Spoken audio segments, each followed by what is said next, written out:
Donald Trump is facing worldwide condemnation for saying Muslims should be temporarily banned from entering the United States. But Trump is defiant and hitting back. The Republican presidential frontrunner tweeted last night, quote, "Wow, what a day. So many foolish people that refuse to acknowledge the tremendous danger and uncertainty of certain people coming into U.S." The people Trump calls foolish include his presidential opponents, leaders of both parties, and the press. Major Garrett is in Washington, where some Republican Party leaders are dreading what may come next. Major, good morning. Good morning. For months now, the Republican Party thought its worst nightmare was a Donald Trump third-party run for the White House. You know, one that would carve up the change vote and guarantee a Democratic victory in 2016. Well, after watching its frontrunner ignore the Constitution and draw withering criticism from the right, the left, and around the world for suggesting America ban Muslims, the GOP is discovering having Trump in the party can be a nightmare, too. Donald Trump defended what many in his party consider indefensible. Do you regret your ban on Muslims, which some people think is un-American? Not at all. We have to do the right thing. Somebody in this country has to say what's right. Are you a bigot? Not at all. Probably the least of anybody you've ever met.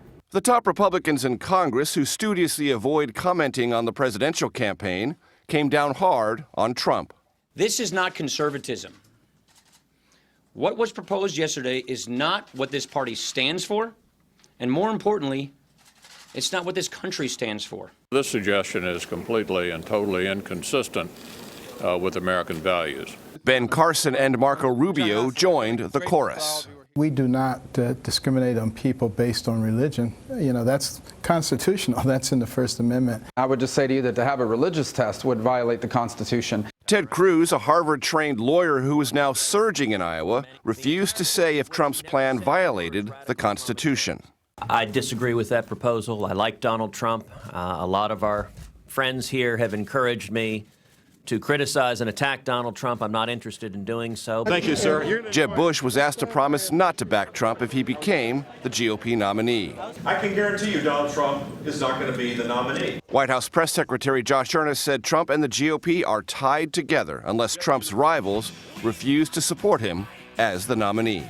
The question now is about the rest of the Republican Party and whether or not they're going to be dragged into the dustbin of history with them.